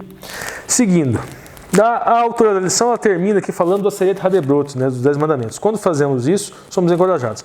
Mesmo sendo um adúltero, mesmo tendo cometido adultério, eu vou trocar aqui, sendo um adúltero por ter cometido adultério, tendo manipulado e tendo matado por controle remoto, ele tinha noção daquilo que ele sabia e ele transgrediu o Aseret Hadebrot, os ditos do Eterno. A autora da lição ela vai falar que 5 dos mandamentos, eu não sei qual o critério que ela utilizou para isso, pode ser até mais, dependendo do critério que for utilizado. Mas mesmo assim, Davi suplicou, reconheceu o seu pecado, suplicou e pediu perdão por eles. Quarta-feira. Legal, vamos então avançar agora para quarta-feira. Algo novo na ponta da linha, Ricardo. Vamos lá. 7. Davi confessou seu pecado sem tentar desculpá-lo, nem encobri-lo. O que ele pediu a Deus, e eu acrescento não o que ele pediu, mas o porquê, quando a gente vai estudar o texto. E aí, os autores vão atrás de Salmo 51, que foi o salmo que Davi escreveu, que reflete essa angústia, porque foi nesse contexto. Salmo 51, do 7 a 2. E curioso, gente, que utiliza uma expressão, a seguinte expressão aqui. Purificação com isopó. A palavra hebraica é ezov, que significa o quê? É uma planta medicinal. E essa planta medicinal, e está na ponta da linha aqui, gente, ao se referir aos rituais, ela se refere aos rituais de purificação descritos na lei de Moisés. Ele reconheceu o poder sacrificial, né, o poder da expiação. Aquela matança, gente, era símbolo, tá bom? Era tudo símbolo. Na verdade, o verdadeiro sacrifício, nós vamos ver aqui no texto, gente, que o verdadeiro sacrifício é um coração conscrito, coração que pede arrependimento para Jesus. Mas tudo bem, mas vamos seguir aqui na ponta da linha. Vamos lá. Quarta-feira, algo novo. Davi pediu júbilo e alegria diante de uma enormidade do seu pecado. Ele pediu, não era um pouco audacioso? A pergunta, ela já para trás da resposta no próprio parágrafo. Talvez seja pretensioso observar a paráfrase. Diga-me que estou perdoado, para que eu possa entrar novamente no santuário, onde possa ouvir júbilo, alegria daqueles que te adoram. Então, no próprio texto, você absorve a intenção dele. Ele ansiava voltar à presença de Deus, né? O que lá no começo da história nós retiramos do texto? Onde estava a arca? Estava lá com o exército. E onde estava? E a arca é símbolo da presença de Deus no meio do povo. E ele estava onde? Está lá no palácio, longe da arca. E agora ele quer o quê? Ele quer buscar novamente a presença de Deus. Perceba como o raciocínio remês, raciocínio alegórico, nos traz mais elementos para esse contexto, gente. Então veja bem, seguindo. Então agora Davi, diferente do começo da história, está pedindo perdão pelo seu pecado para voltar à presença de Deus.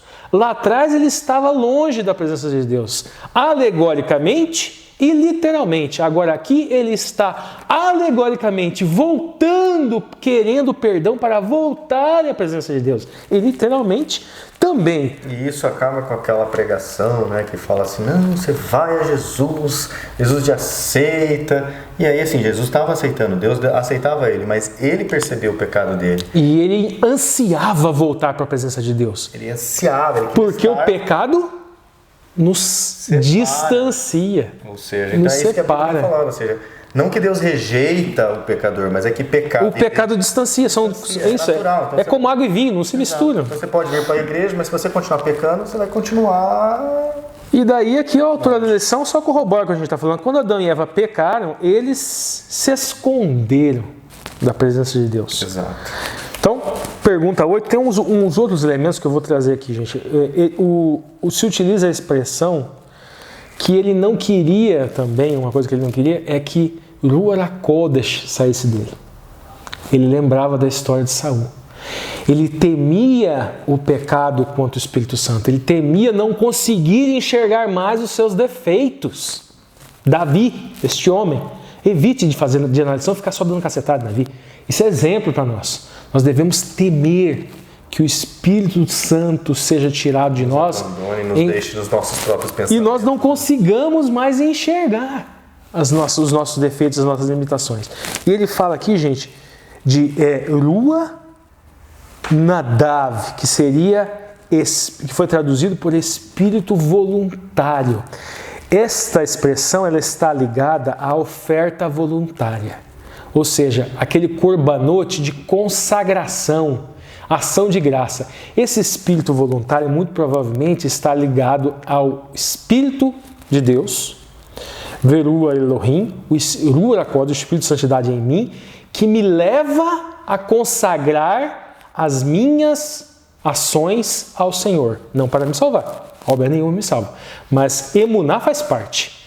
E existia a simbologia do corbanote à pessoa que consagra as obras ao Senhor. Davi tinha medo que também que fosse retirado dele isso. A vontade de trabalhar para Deus. Emuná também é isso. Fé, emuná, é crença que me leva à ação. Sempre é fé atuante. Seguindo. Davi não desejava perder consciência. Trabalhamos e consciência de viver na presença de Deus. Ele percebeu que sem o Espírito Santo ele era fraco. Novamente, lados positivos. Davi entendia que suas vitórias futuras não viriam dele, mas de Deus. Mas ele não estava preocupado com as vitórias. Ele queria a presença de Deus. Pelo texto ele demonstra aqui um exemplo positivo. Dependência total de Deus. E aqui um texto que para a gente não ficar só lendo, gente, é Salmos 51, que está parafraseado. Crie em mim, ó Deus, um coração puro e renova dentro de mim um espírito inabalável. E a autora da lição vai fazer novamente um link com Gênesis, que se utiliza a expressão bará. Se utiliza a expressão bará aqui para não criar em mim um espírito como se utilizou na semana da criação. Bereshit bará Elohim. Utiliza a expressão lev tabor, criar um coração. Berá li Elohim. Daí aqui o bará, que a autora da lição fala. Legal, e agora avançando então para a última ponta da linha, na quinta-feira, antes das entrelinhas. Isso, quinta-feira, vamos lá. Refletores da luz de Deus, na ponta da linha, Ricardo. Gente, aqui é a questão da experiência do perdão. Depois de superar um fracasso embaraçoso e experimentar o perdão, a coisa mais natural a fazer é tentar esquecer o evento que aconteceu, mas não foi isso que Davi fez. Vamos deixar claro. Lembrando daí o que Davi desejava fazer com sua experiência dolorosa. Esquecer? Não. Trouxe vários elementos aqui para você. Primeiro, gente. Primeiro que ele desejava ensinar a partir desse conhecimento doloroso que ele teve. Ensinar e levar os transgressores a conhecer o caminho de Deus. Ou seja, o caminho que o fez techuvá, retornar. O caminho de retorno. Davi desejava ensinar o caminho de retorno aos transgressores. A expressão aqui limed, ensinar, instruir, doutrinar, treinar, lecionar. A expressão converter aqui, yeshuvá. Techuvá é mais do que arrependimento. Techuvá é todo o caminho de retorno. E arrependimento é só o começo do caminho de retorno. Então techuvá é mais do que isso. E é isso que Davi desejava ensinar. A expressão shav, que é a raiz de techuvá, e yeshuvá significa voltar, retornar. Retornar aonde, gente? Retornar ao Éden.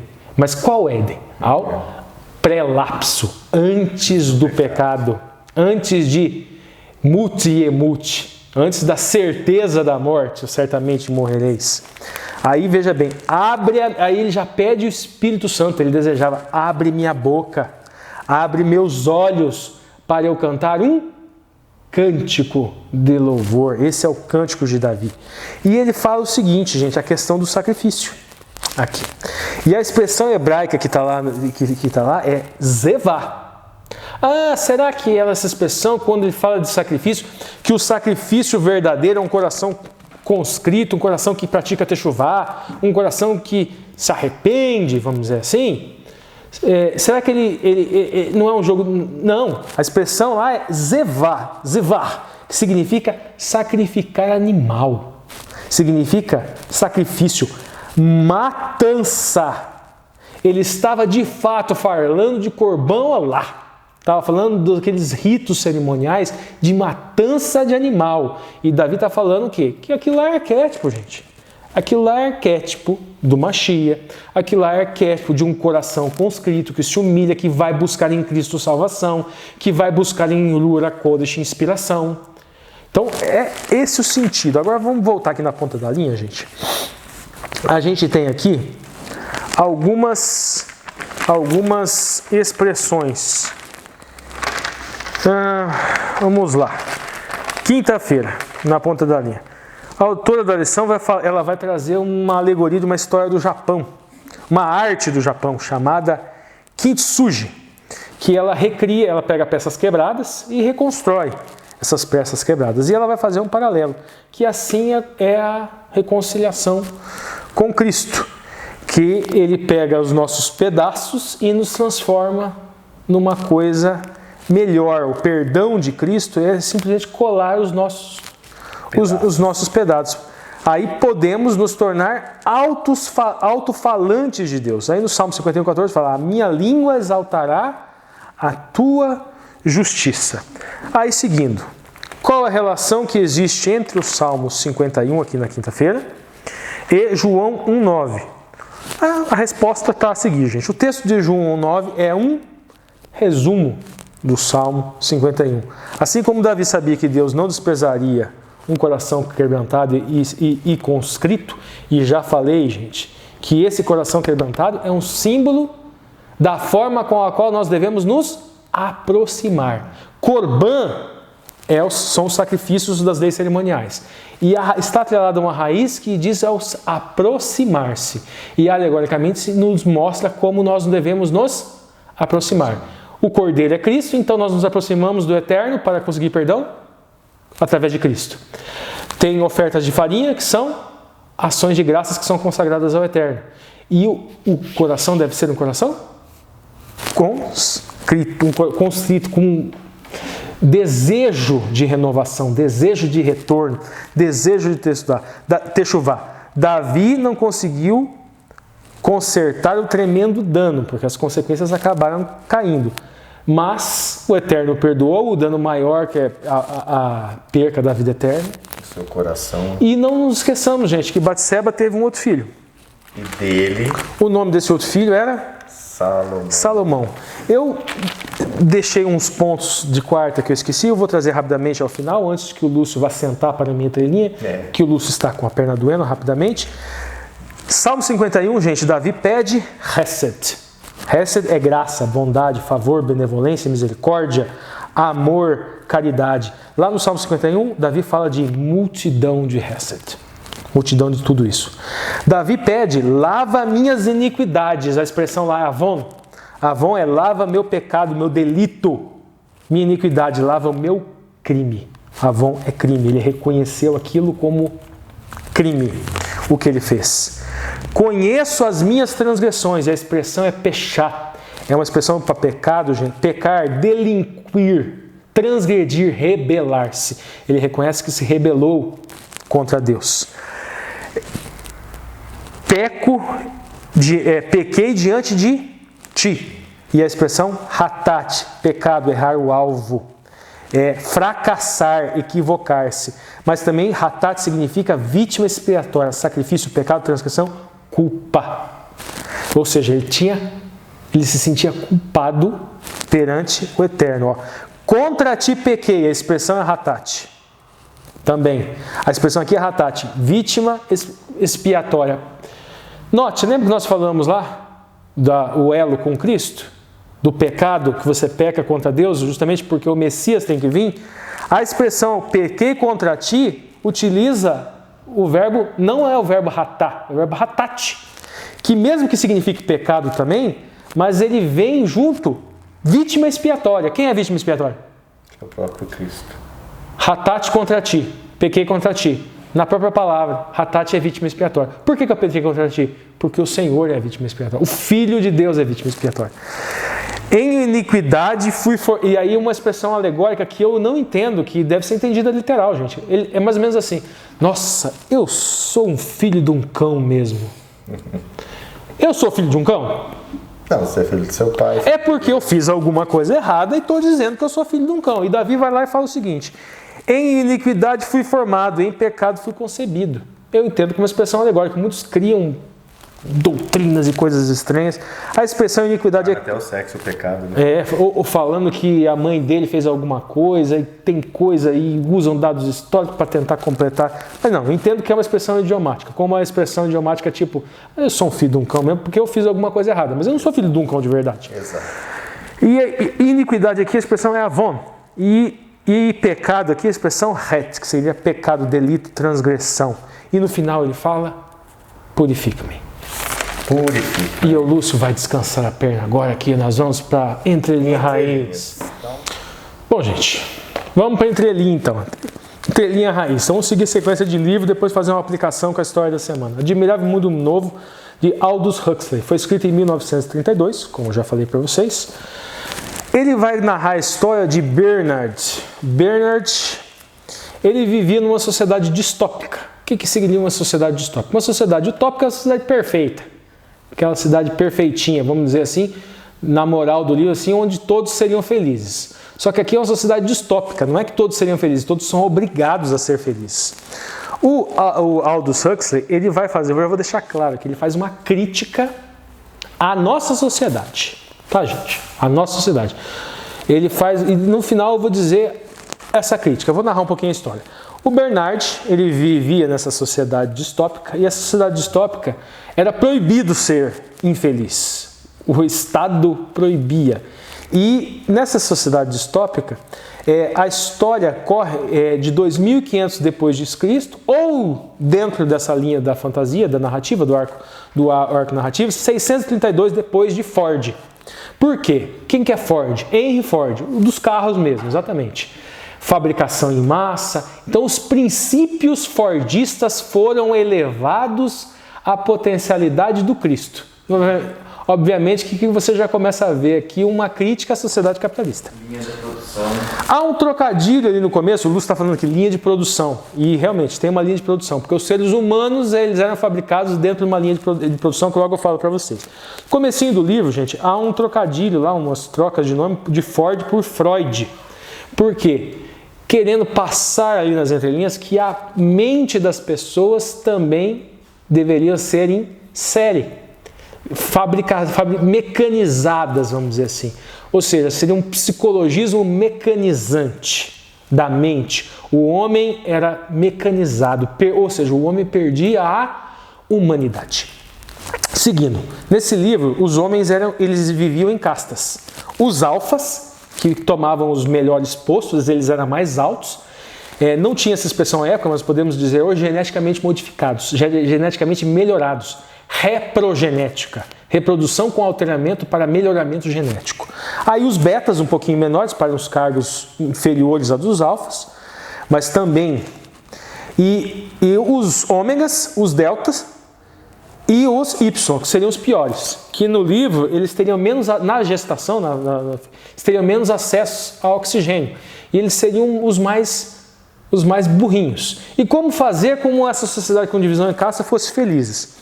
Vários fatores. Primeiro, que eles eram programados geneticamente. Segundo, o Bernard ele trabalhava na hipnopédia. O que é isso? Quando eles dormiam, eles recebiam estímulos auditivos, visuais, corporais, para que eles gostassem daquilo que eles já foram programados, que eles já foram destinados, vamos dizer assim, predestinados para viver na sociedade.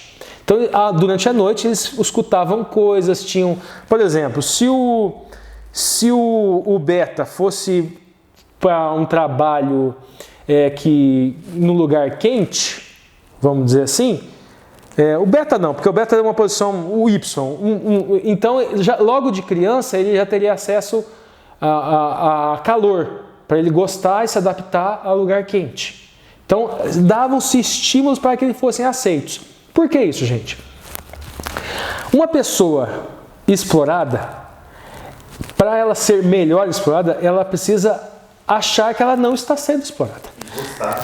E gostar de ser explorada. Então, por exemplo, os betas. Colocava na cabeça dos betas que os alfas, eles trabalhavam muito, eles não viviam a vida e que o bom mesmo é tomar uma cervejinha no final da tarde. Quem trabalha muito, o que a gente é mais feliz? O que a gente lembra disso, gente? Sextou, hora de beber, tomar uma cervejinha. Quem trabalha muito não trabalha no final de semana e não vive a vida. Aquele lema assim, qual que é a diferença do rico e pobre? Que eu acho um absurdo, é uma maneira de você idiotizar o povo. É que o rico trabalha a vida inteira para comprar uma casa no final da vida e pescar. O pobre é aquele que vai todo final de semana pescar. Isso é uma maneira de você fazer a pessoa, vamos dizer assim, não se acomodar, aceitar o status quo, vamos dizer assim. Tudo bem, seguindo. Então, esse era o primeiro. E o segundo método era o método do drogas. Uma droga chamada soma. Qualquer coisa que você estava sentindo, você soma. E o Estado distribuía de graça essa substância. É só você lembrar. Isso não é novo, gente. Política de pão e circo. É o que ele está retratando aqui nas entrelinhas pelo soma, mas não só isso. Aquela questão de cerveja, drogas, cafeína, tudo isso, gente, é uma forma de você se anestesiar e você aceitar uma situação que ela, em outras maneiras, era inaceitável. Então, outra forma também de se fazer com que o povo aceitasse esse tipo de exploração. 4 princípios. Primeiro, se inculcava na cabeça das pessoas a coletividade. O homem não era de uma família, o homem era do Estado, porque ele era produzido em lotes, ele era produzido em 60 lotes, ele era produzido ele tinha modelos, vamos dizer assim, de seres humanos. Então, não existia família. Não existia casamento, não existia marido e mulher, tudo para evitar conflitos familiares, conflitos conjugais e assim por diante. Então o espírito do coletivo era o que reinava. 2. Repúdio aos vínculos familiares e amizades amorosas, uma extensão do 1. 3. Estímulo ao consumismo exacerbado. Está infeliz, compra alguma coisa. Está infeliz, compra. Novamente aqui, crítica ao capitalismo. E 4, busca do bem-estar. E geralmente essa busca do bem-estar é adquirida por sexo. Geralmente violento e descompromissado. Então o uso de contraceptivo era lei, vamos dizer assim. E existe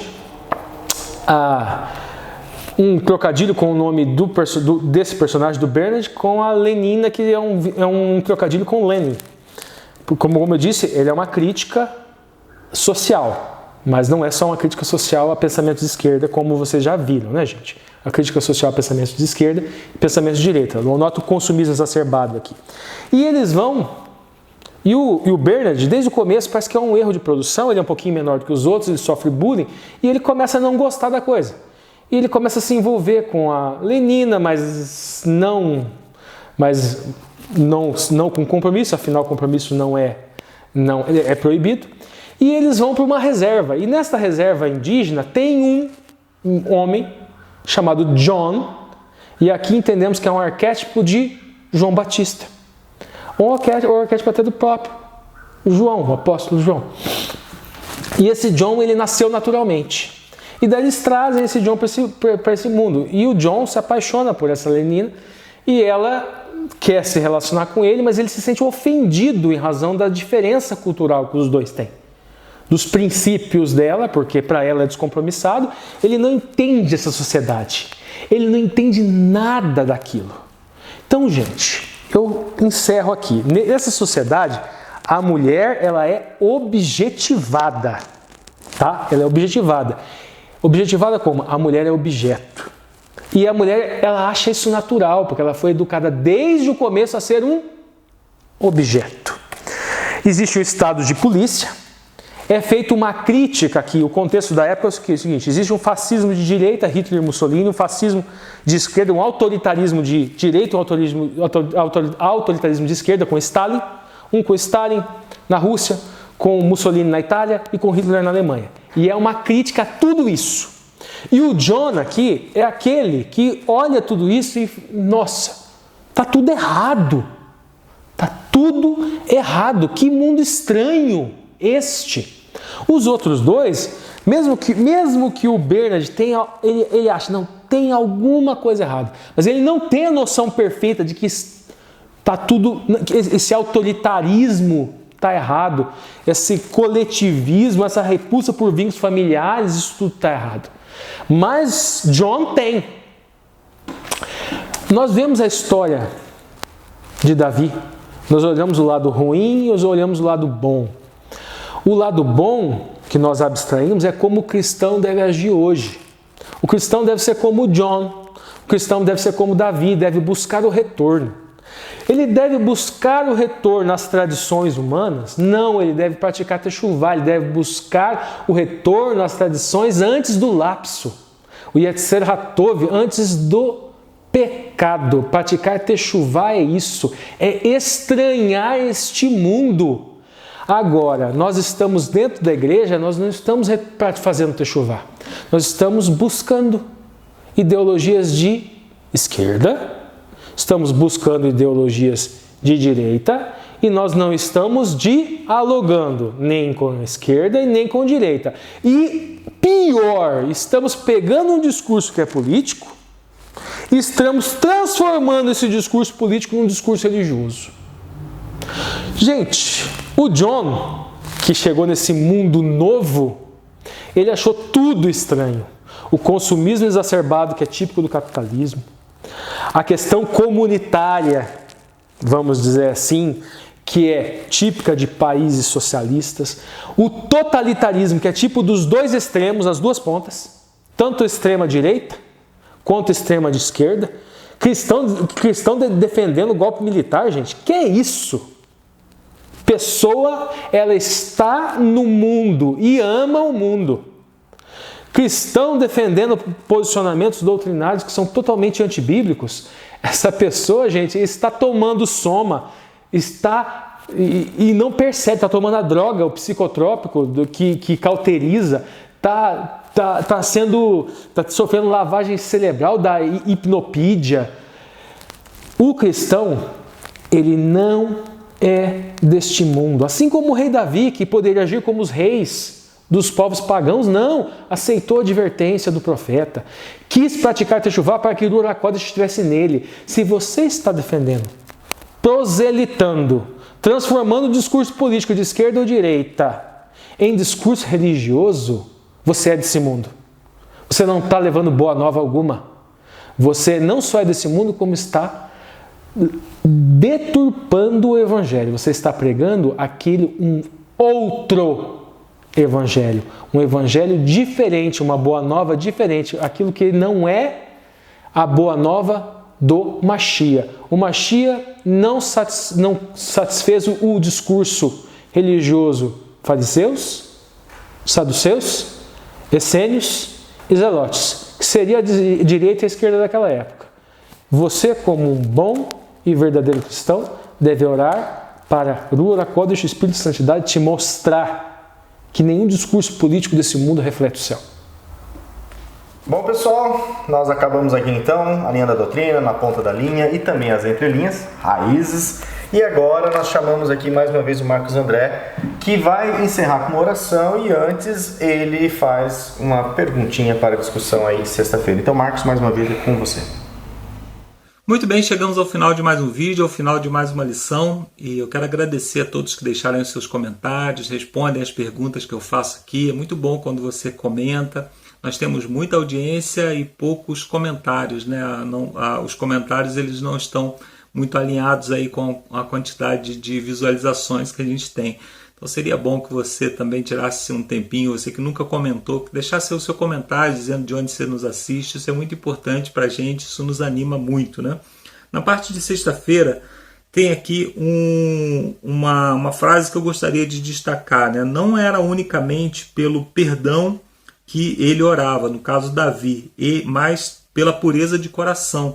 Então Davi, ele confessava o seu pecado não só para informar a Deus do seu pecado, né? Parece meio ridículo a gente fazer isso, né? Parece que a gente está falando com Deus: ó Senhor, eu menti hoje, eu fui arrogante com alguém hoje. Aí Deus: opa, peraí, então deixa eu anotar aqui no seu livro.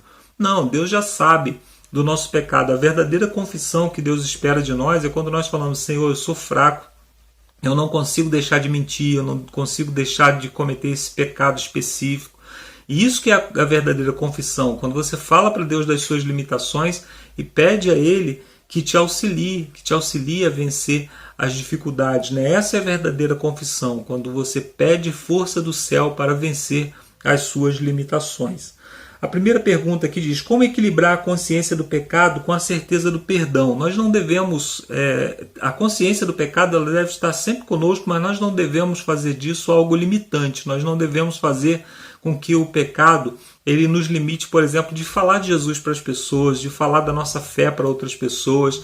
Sabe, isso pode acontecer se nós temos aquela aura de santidade, começamos a falar que somos melhores do que os outros porque somos cristãos. Eu, por exemplo, quando estou dando estudo bíblico, eu sempre falo com a pessoa: olha, se algum dia eu te decepcionar, isso certamente vai acontecer porque eu sou pecador, lembre-se que você está aprendendo sobre Jesus e não sobre o Marcos André. Então é muito importante que a gente tenha esse pensamento, que nós somos pecadores, mas isso não deve ser algo limitante, pelo contrário, deve nos fortalecer para que possamos avançar, né? Pergunta número 2: por que todo pecado em última instância é contra Deus? Jesus Cristo falou, né, que tudo aquilo que fizer a um desses meus pequeninos, ao mim o fizeram, né? Tanto quando fazemos coisas boas, mas quando eu roubo, quando eu mato, quando eu faço alguma coisa, estou fazendo contra Deus, né?